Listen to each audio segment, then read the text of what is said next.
Jotham, who was a communications director for Peter's campaign. I mean, you know, obviously it's a very tricky story. It's a delicate story. You can look at it a million different ways, and there's a million different ways that journalists can handle a story like that, none of which is necessarily wrong. I didn't have a problem with the LA Times handling it the way they did. I mean, it's a hot potato issue. It's a very touchy issue given how close it was to the election date. So I didn't find anything unusual with Tony asking those questions and then taking a while to get the story into print. I mean, quite frankly, from our perspective, we would have loved to see him do it sooner. Although the CNN story did come out, you know, shortly after that press conference.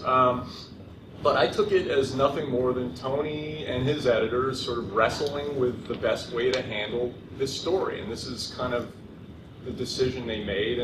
And again, I think every journalist in this room who covered that story came down a little bit differently on what parts of it they should write about, how soon they should write it. And each one was a little bit different, and each one reflected sort of various, you know, legitimate judgment calls. So I didn't find anything concerning with how Tony and the LA Times handled that. Hi, I'm Wendy Fry from NBC, and I guess the scene of the room too might be a little bit more helpful to be described. You know, it was a press conference. Carl DeMaio was calling out his opponent for an outrageous lie in a commercial, according to him. And CNN Network was also in the room, and they were being very aggressive to try to get DeMaio one-on-one to do an interview. And they were also sort of hinting at that they had this big story and that they, you know, this was not a press conference to miss and all that stuff too. So, and also I think it bears mentioning too, that not just Tony Perry was not the only one asking the questions, but Mark Walker jumped in too. So he was obviously very aware that these accusations were out there and that, you know, answers had not been forthcoming yet. And I don't know, you know, maybe Dave can probably address what effort they put into trying to get one-on-one answers to the questions. But yeah, before I was driving over here, I kind of jotted down some of the lessons that I think that we could all learn from covering this, and that was definitely one of them that was on my list. Just at what point do you publish sexual harassment allegations?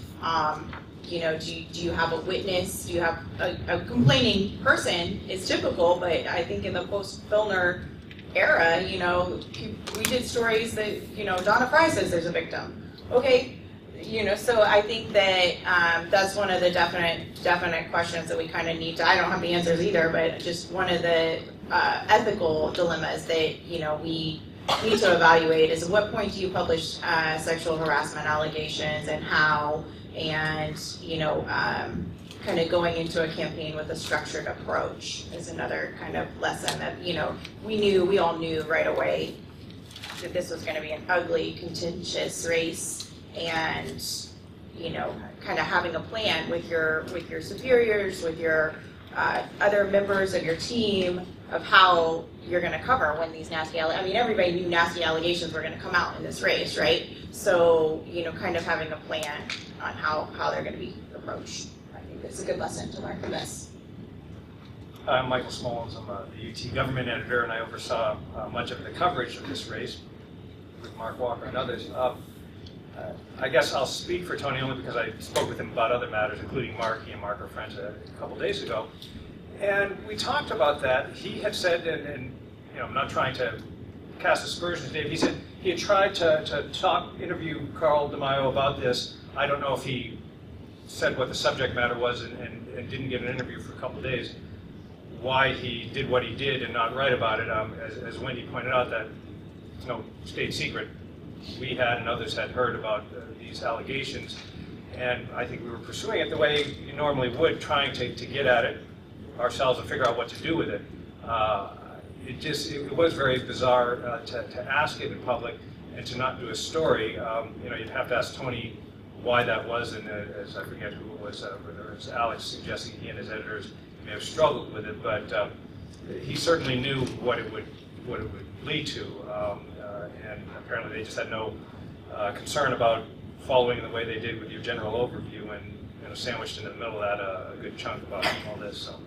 Although I just don't buy the notion. I mean, this story was coming out, whether Tony asked that question at that press conference or not. I mean, this story was coming out in a few days, whether he said what he said or whether he stayed silent at that press conference. And I wasn't saying that. It just was an unusual situation, I think, for any journalist to ask a question that becomes the focus of the campaign and not to write about it for 10 days or whatever it was. It was 10 days.